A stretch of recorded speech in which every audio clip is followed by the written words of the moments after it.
Final. Eu quero ir para o Leblon. Não, o Leblon não tá bom, eu quero ir para Miami. Não, esse bairro de Miami não tá bom, eu quero ir para o outro. E sai quebrando, quebrando, quebrando e procurando o fio de cabelo. A literatura é ou não é subversiva? Claro que ela é. Que ela faz pensar. Né?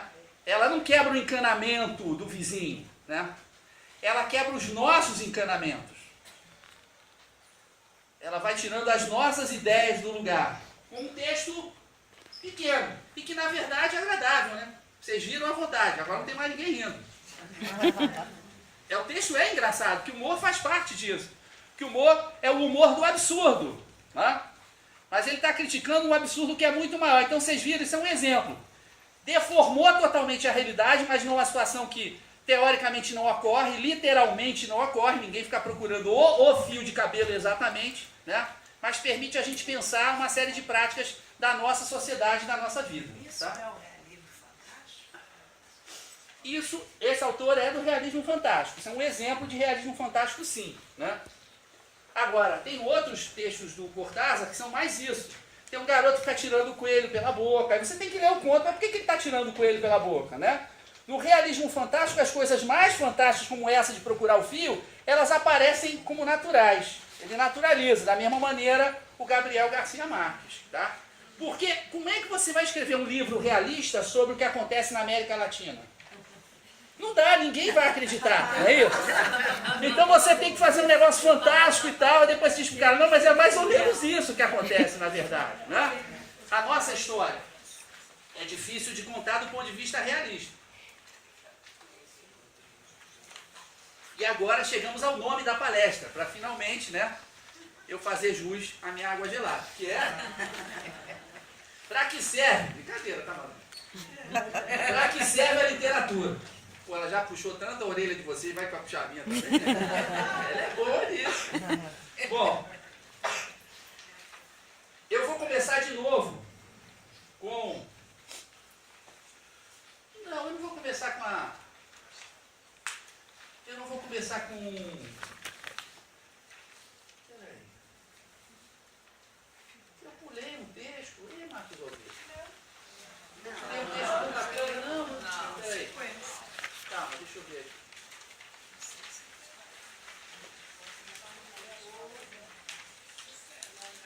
É porque o 2 está aqui, olha, o 2, o Bergamino atravessou o Rubicon.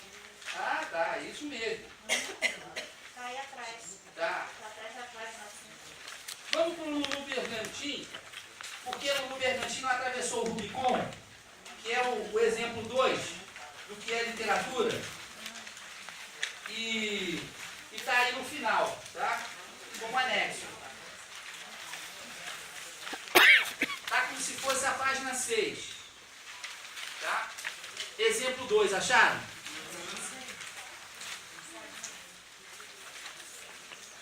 Por que Lulu Bergantin não atravessou o Rubicon? Do José Cândido de Carvalho, autor do famoso livro Coronel e Lobisomem, que é um livro de realismo fantástico em que ele critica o coronelismo, só que não é do Nordeste, é do nosso estado do Rio, do antigo estado do Rio, que hoje em dia, né, não existe mais, está incluído no estado do Rio de Janeiro. Então, ele tem um livro chamado com esse título, Por que Lulu Bergantin não atravessou o Rubicon, e que tem esse conto que dá nome ao livro. Esse é o texto mais divertido. Lulu Bergantin veio de longe, fez 2 discursos, explicou por que não atravessou o Rubicon, coisa que ninguém entendeu. Expediu 2 socos na tomada da Bastilha, o que também ninguém entendeu. Entrou na política e foi eleito na ponta dos votos de Curralzinho Novo. Portanto, uma cidadezinha do interior. Né?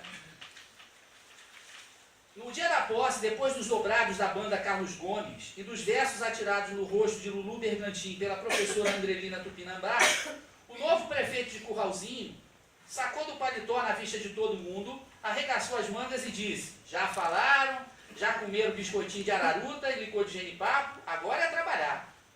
E sem mais aquela, atravessou a sala da posse, ganhou a porta e caiu de inchada nos matos que infestavam a Rua do Cais. O povo, de boca aberta, não lembrava em 100 anos de ter acontecido um prefeito desse porte. Cajuca, Viana, presidente da Câmara de Vereadores, para não ficar por baixo, pegou também no instrumento e foi concorrer com o Lulu Bergantin nos trabalhos de limpeza. Com pouco mais, toda a cidade de Curralzinho estava no pau da enxada. Era um enxadar de processos. Até a professora Andrelina Tupinambá, de óculos, entrou no serviço de faxina. E assim, de limpeza em limpeza, as ruas de Curralzinho ficaram novinhas em folha, saltando na ponta das pedras. E uma tarde, de brocha na mão, Lulu caiu em trabalho de caiação. Era assoviando: o teu cabelo não nega mulata, porque é de mulata na cor, que o ilustre sujeito público comandava as brochas de sua jurisdição. Lambuzada de cal, Curralzinho pulava nos sapatos, branquinha mais que asa de anjo. E de melhoria em melhoria, a cidade foi andando na frente dos safanões de Lulu Bergantin. Às vezes, na sacada do casarão da prefeitura, Lulu ameaçava: ou vai ou racha. E uma noite, trepado no coreto da Praça das Acácias, gritou: agora a gente vai fazer serviço de tatu. O povo todo, numa picareta só, começou a esburacar ruas e becos, de modo a deixar passar encanamento de água. Em um quarto de ano, Curralzinho já gozava, como dizia, cheio de vírgulas e crases, o sentinela municipal, do salutar benefício do chamado precioso líquido. Por força de uma proposta de Cazuza Militão, dentista prático e grão-mestre da loja maçônica José Bonifácio, fizeram correr o pires da subscrição, de modo a montar Lulu Bergantin em forma de estátua na Praça das Acácias. E andava o bronze no meio do trabalho de fundição, quando Lulu Bergantin, de repente, resolveu deixar o ofício de prefeito. Correu todo mundo com pedidos e apelações. O promotor público Belinho Santos fez discurso. E discurso fez, com a faixa de provedor mor da Santa Casa no peito, o major Penelão de Aguiar. E Lulu firme: não abro mão, vou embora para Ponte Nova. Já remeti telegrama avisativo de minha chegada. Em verdade, Lulu Bergantin não foi por conta própria. Vieram buscar Lulu em viagem especial, uma vez que era fugido do Hospício Santa Isabel de Nhangapi de Lavras. Na despedida de Lulu Bergantin, pingava a tristeza dos olhos e dos telhados de Curralzinho Novo. E ao dobrar a última rua da cidade, estendeu os braços e afirmou: por essas e outras é que não atravessei o Rubicon. Lulu foi embora, embarcado em nunca mais. Sua estátua ficou no melhor pedestal da Praça das Acácias. Lulu em mangas de camisa, de enxada na mão. Para sempre, Lulu Bergantin. Quem precisa de crônica política e crítica à corrupção com um texto desse? Escrito há 60 anos atrás, né? É fantástico. Então você vê que a literatura ela pode dar conta de tudo, né? Ela faz uma reflexão brincando, né? Ela é, na verdade, a mais antiga brincadeira para gente grande e também para crianças inventada no mundo, né? Portanto, ela é poderosa, ela é eficiente.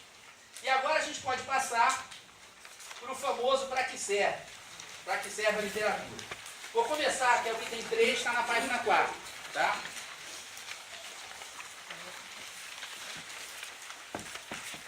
Eu peguei 2 pesos pesados italianos, né, para dar conta do para que serve. Primeiro, o Ítalo Calvino, nos seus 6 propostas para o novo milênio. Ele diz assim: minha confiança no futuro da literatura consiste em saber que há coisas que só a literatura, com seus meios específicos, nos pode dar. Né? E o que ela nos dá? Resta ainda aquele fio que comecei a desenrolar logo ao princípio. A literatura como função existencial, a busca da leveza como reação ao peso do viver. Para enfrentar a precariedade da existência da tribo, estou no trecho em negrito, a seca, as doenças, os influxos malignos, o xamã, que era um curador, respondia anulando o peso de seu corpo, transportando-o em voo a outro mundo, a um outro nível de percepção, onde podia encontrar forças capazes de modificar a realidade. Então, esse é o primeiro, né? Buscar a leveza em meio ao peso da vida, para que a gente possa dar conta da vida. Não fugir dela, mas voltar a ela mais leve.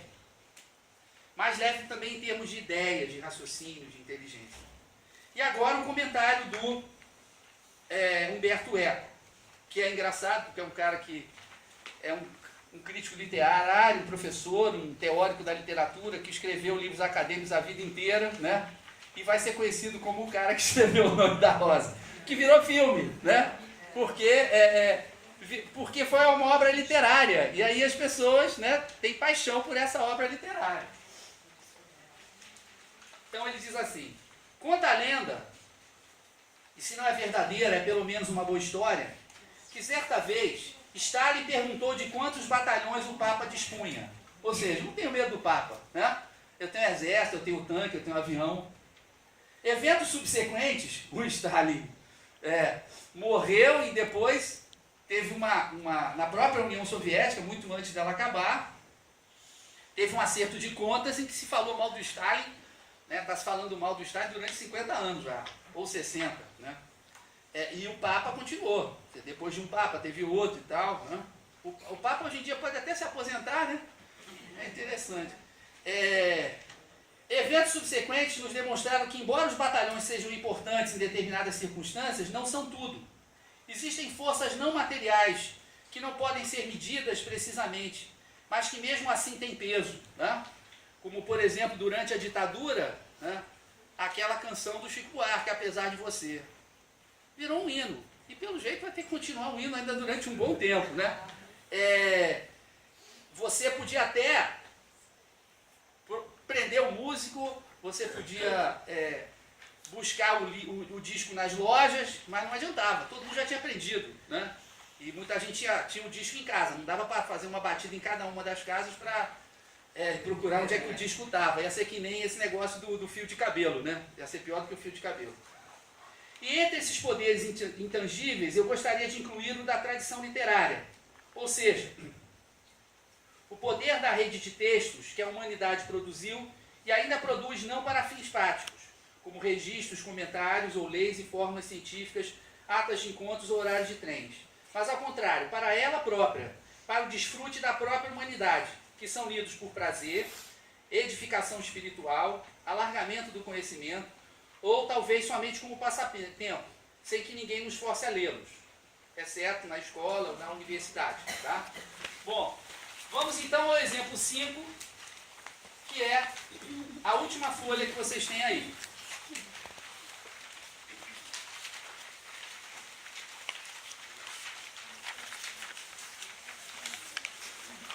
E é o último ponto que a gente vai ler. Depois ainda tem só 2 poemas pequenos.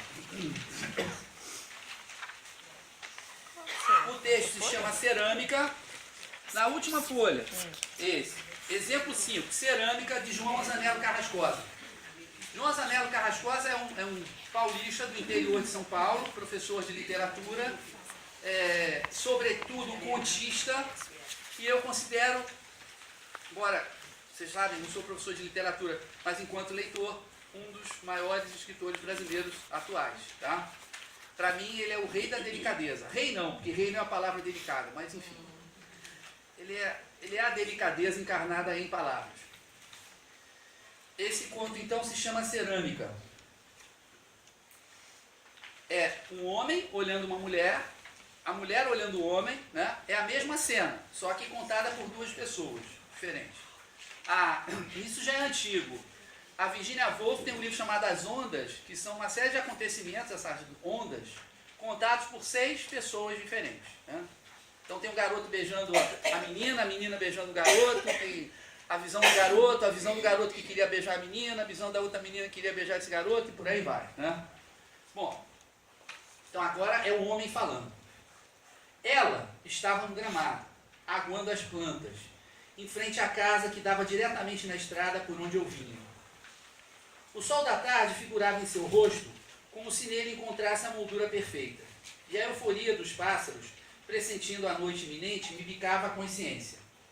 Seria como das outras vezes. Eu apenas passaria por ali e a fitaria, e enquanto estivesse sob a minha mira, ela me ocuparia toda a mente como uma pedra cortante. Mas no momento em que ficasse para trás, substituída nos meus olhos pela fileira de eucaliptos, eis que o desejo de me enfiar pleno na sua sombra cairia como uma árvore, tão afiada é a resignação quanto um machado. Então ele está passando na estrada de terra, né? E ela está lá dentro da casa dela, do sítio, chácara, etc., né? Tem uma cerca que está separando os dois. E todo dia ele passava por ali. Mas a trava que em mim vivia fechada, de repente se abriu. Minhas pernas me moveram para outro rumo.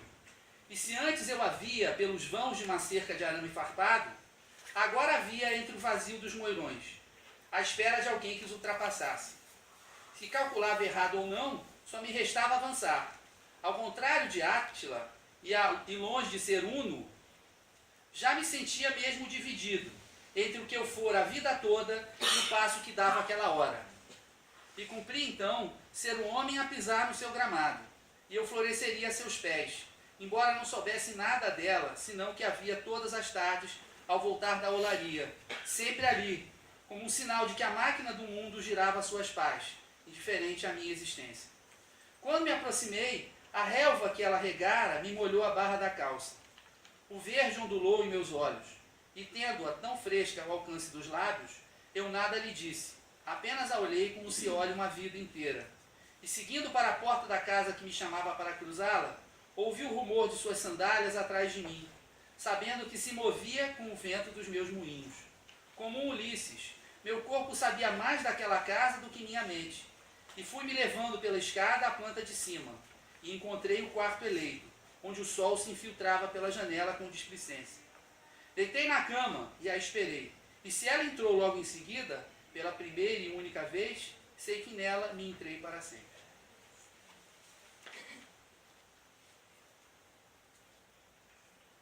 Agora é ela falando. Ele vinha pela estrada de terra, a mesma que margeia o gramado de casa e segue pela linha de eucaliptos. E apesar de ignorar tudo de sua vida, eu sabia, como todo dia nasce do ventre de uma noite, que ele vinha da olaria. Não porque tivesse as mãos e o rosto sujos, mas porque eu podia ver a cada tarde, quando por aqui ele passava, que tinha barro no jeito de se mover. E era essa humanidade que me atraía. Eu molhava o gramado e não estranhei a sua mudança de passo. Era como uma planta que espera a sua água. E eis que, de repente, a cortina de chuva se deslocava em minha direção.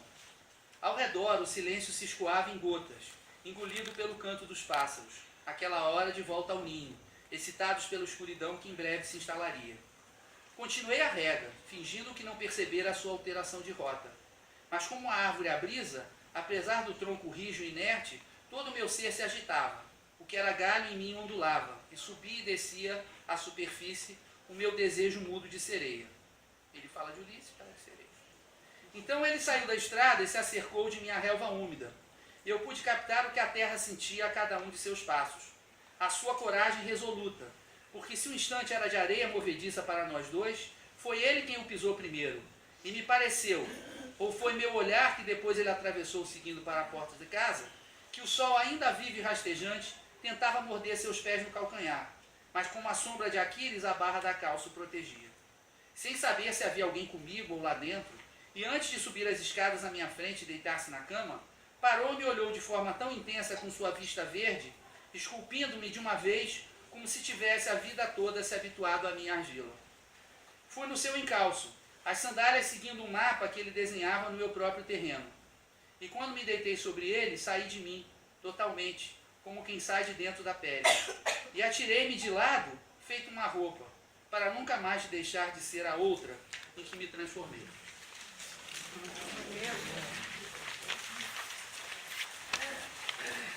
Literatura. Uma palavra, não precisa dizer mais nada, não precisa fazer comentário, né?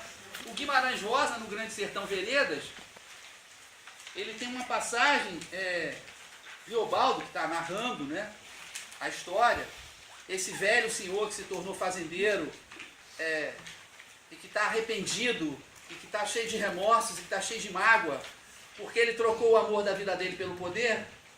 A verdade é essa, pela riqueza, pelo conforto, né?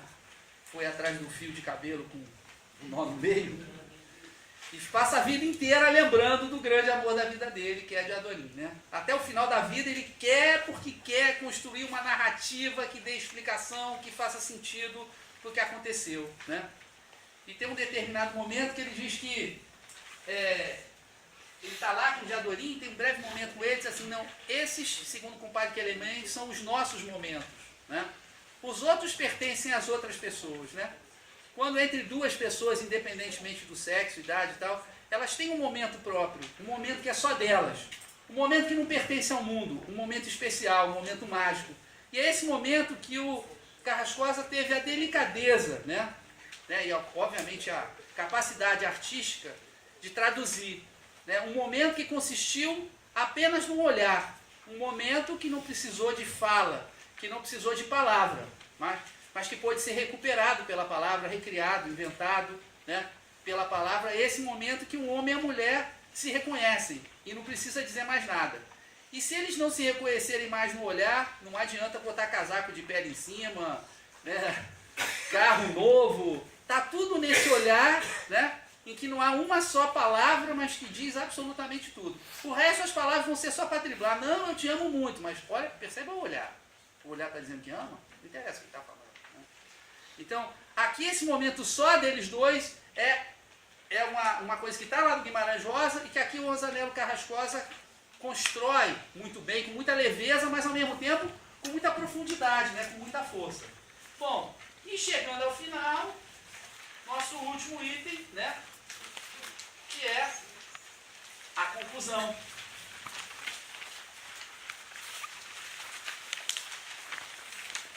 Mesmo não sendo professor de literatura, eu acho que ficou claro, eu não vou dizer a palavra aprovado, porque isso aqui não é matemática, né?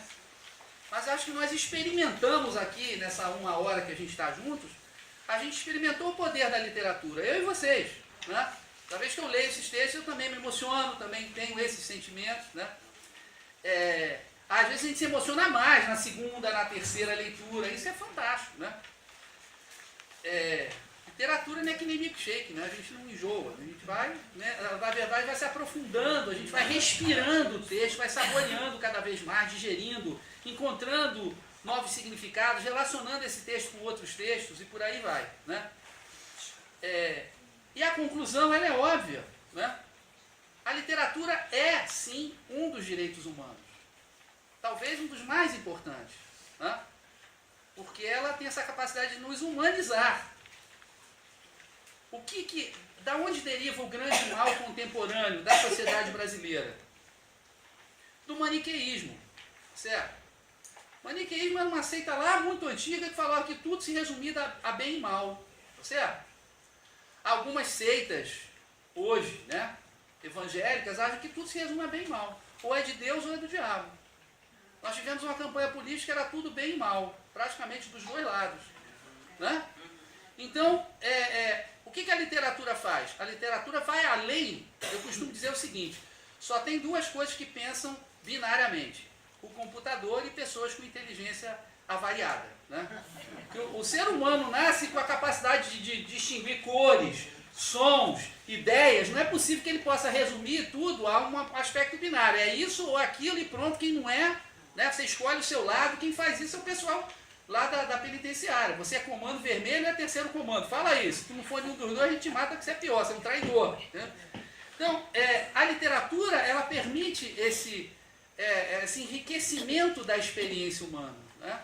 Essa complexificação, a sutileza, e também a generosidade, também a compaixão, também a compreensão do que é o outro. A gente não consegue imaginar, mas o que é o cara ser torturado? Ah, quer saber? Lê o livro do Frei Beto, Batismo de Fogo, você vai entender o que é ser torturado. Dizer que uma pessoa foi torturada, não diz nada. Mas lê o Batismo de Fogo do Frei Beto, você vai entender. Duvido que você vai defender a tortura depois disso. Né? Se você tiver de coração aberto. Né? Então, o Antônio Cândido, que diz isso muito melhor do que eu, ele diz o seguinte: verifiquei que a literatura corresponde a uma necessidade universal, está na página 5, o item 4, da literatura como um dos direitos humanos, que deve ser satisfeita sob pena de mutilar a personalidade, porque pelo fato de dar forma aos sentimentos e à visão do mundo que ela nos organiza, nos liberta do caos e, portanto, nos humaniza. Negar a fruição da literatura é mutilar a nossa humanidade.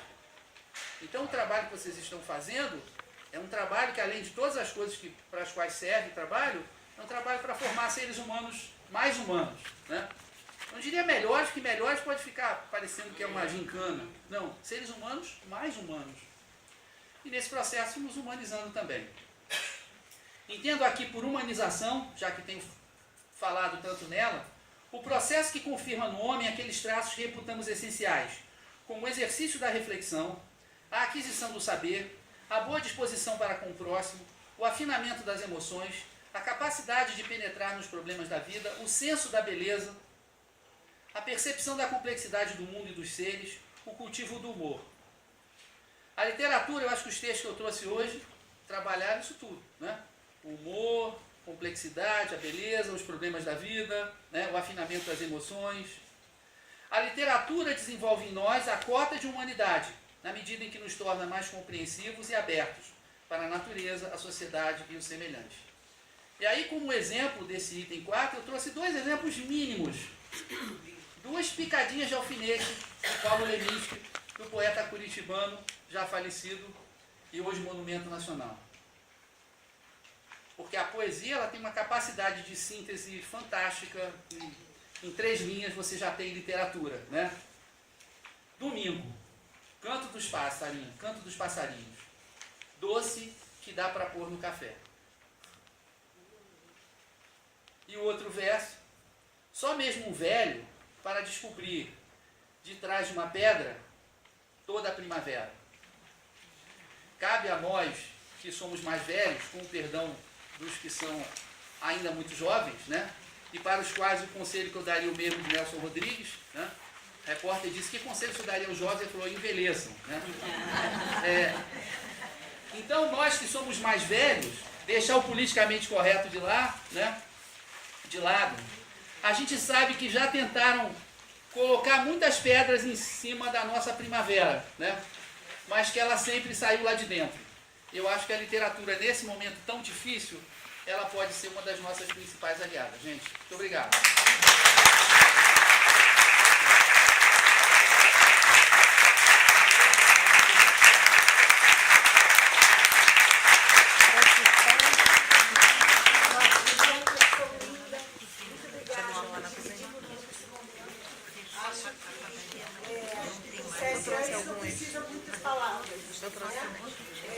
A literatura traz para a gente uma grande reflexão e é disso que a gente se orgulha, né, de trabalhar com a literatura como um fio condutor de educação, cultura, né, e prosperar sempre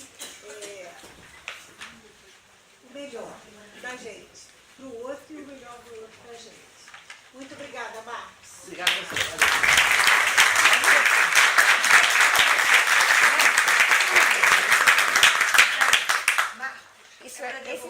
São cursos que você... Ah, tá. Fala sobre isso. Como é seu nome? Gleice. Tá. Atendendo aqui ao pedido da dona Gleice, eu realmente tinha que falar isso. É o seguinte, vocês no final, na página 5, vocês têm alguns contatos aí que eu coloquei. Eu coloquei tudo.